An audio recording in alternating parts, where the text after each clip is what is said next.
At this time, let us join together in spirit for a moment of remembrance and solitude by offering an interfaith prayer of resiliency, healing, and peace. Leading our invocation will be Reverend Robert J. Way.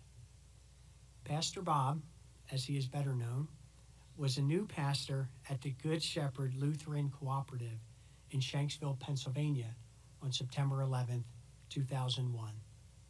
He provided comfort and counsel to local community members and went on to serve as a volunteer ambassador here at the memorial and on the task force that helped develop this beautiful landscape you see here today.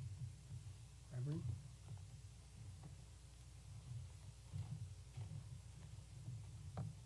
Good morning. Please join me in a moment of silence to honor the heroes of Flight 93 as a group, as we have just lifted them up individually.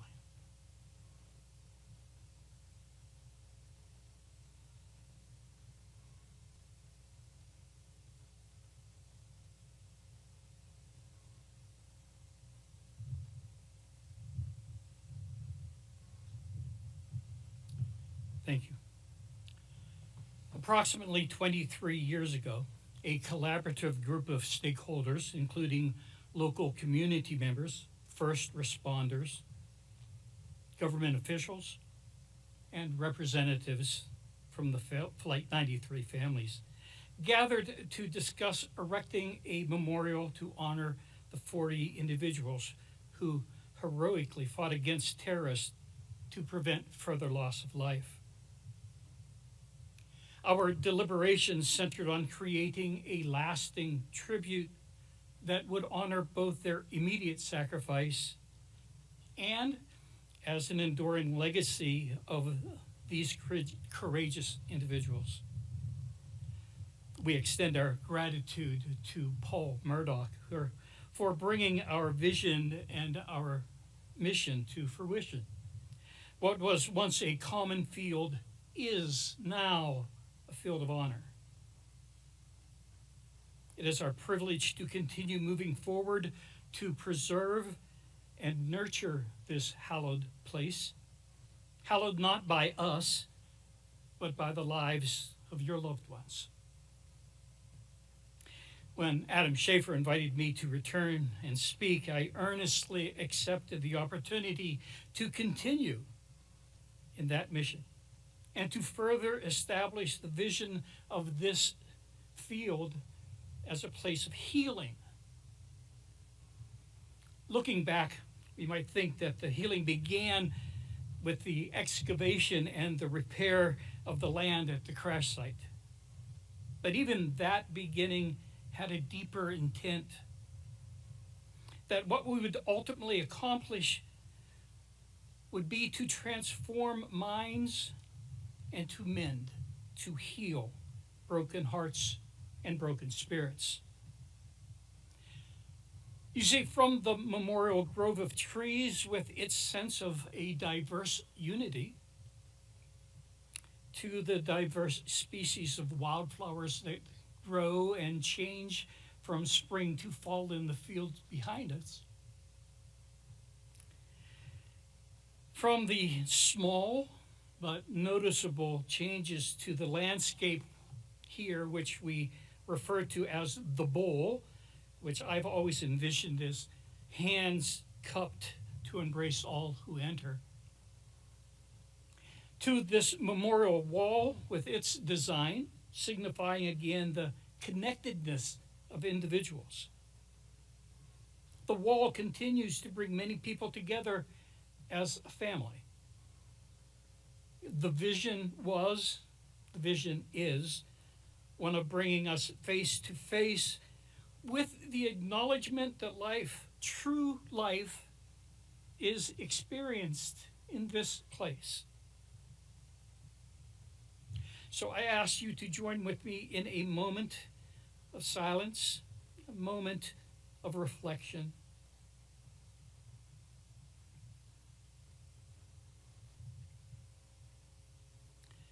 Holy God, we ask that you would be with us. we invoke your presence upon us. Each and every time we gather wishing to learn more about ourselves. Comfort us as we espouse the ideal that hope lives within each of us. Be with our families as they continue to mourn even after many years, because loss is always loss.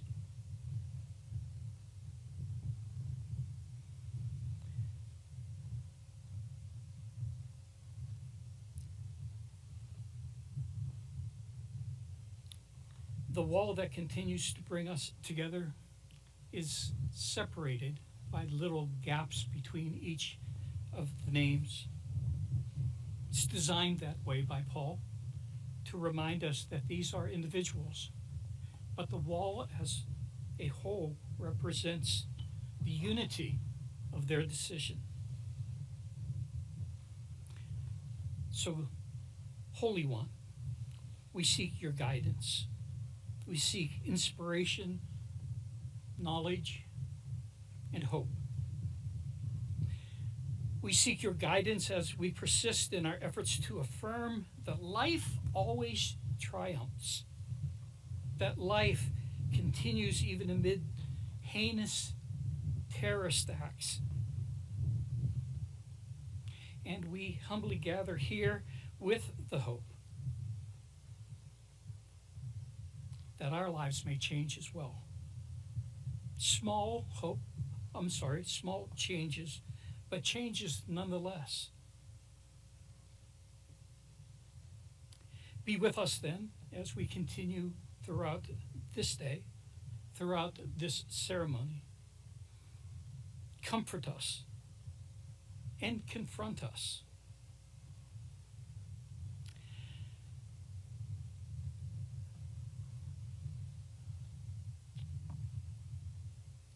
The philosopher John Stuart Mill once said, I won't quote, I don't know his exact words, but it went something on this order.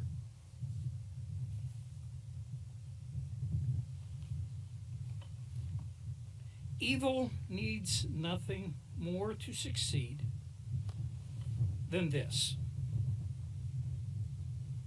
that good people would look on and do nothing. Indeed, it would be difficult to call that person good who fails to, at that very least, protest when evil is witnessed. So, Holy One, comfort and confront us. Provoke us to action when we see the wrong. Thank you all.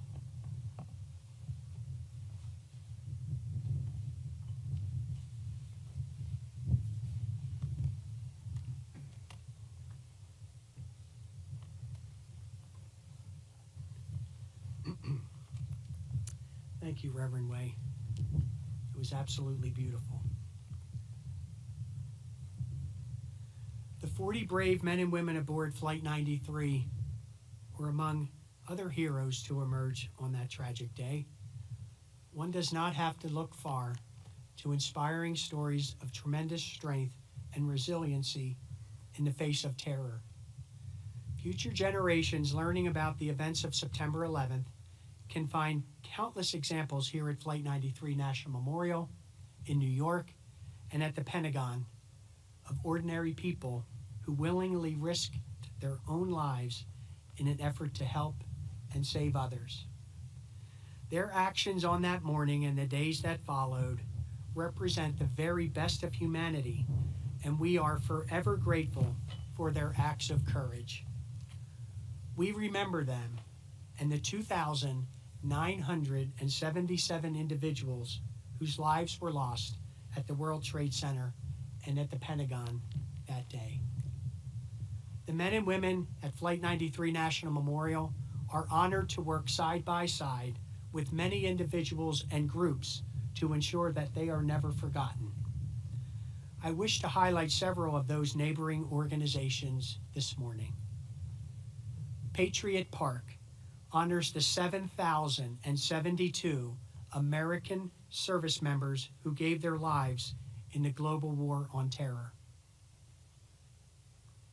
While the Remember Me Rose Garden, a beautiful living tribute to the passengers and crew members of Flight 93, furthers our collective efforts to honor the 40 heroes. A visit to these sites provides additional opportunities for visitors to Flight 93 National Memorial to pay tribute to America's heroes. And finally, the September 11th National Memorial Trail. Founded by David Brickley, who is joining us this morning, this trail, ladies and gentlemen, this trail brings walkers, runners, and cyclists to this site as part of a 1,500-mile system which connects the three 9/11 attack sites. We thank David and all of our partners for their efforts in developing new ways to pay tribute to those lost in the terrorist attacks of September 11th. We thank these proud and patriotic organizations and local businesses who go above and beyond year-round at the memorial. Individuals like local business owner Danny Dively have exhibited tremendous pride and craftsmanship across the memorial and are greatly appreciated by staff, volunteers, and visitors. Danny and his wife Annie are joining us this morning for this very special ceremony, and for that, we are grateful. The dedicated work of so many ensures that the legacy of September 11th is carried on to the next generation forever. This includes the essential support of countless external partners such as the Pennsylvania State Police and other law enforcement agencies, the Somerset County Emergency Management Agency, state and local emergency medical services, the American Red Cross, the Salvation Army, and the National Weather Service, just to name a few. Every day, ladies and gentlemen, they work hand in hand with the National Park Service every year to conduct this beautiful memorial observance. We are continuously grateful for the willingness of so many to do all they can to honor and remember the 40 heroes and our nation now and forever. At the conclusion of our observance this morning, I invite the families seated here to the sacred ground for a private wreath-laying ceremony. Members of the Somerset Regional Volunteer Fire Department will open the ceremonial gate and provide a salute for family members as they enter.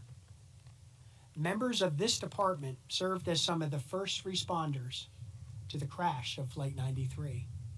We thank them for their resolute courage and dedication to others, and we remember the 441 first responders who gave their lives in the effort to save thousands that morning.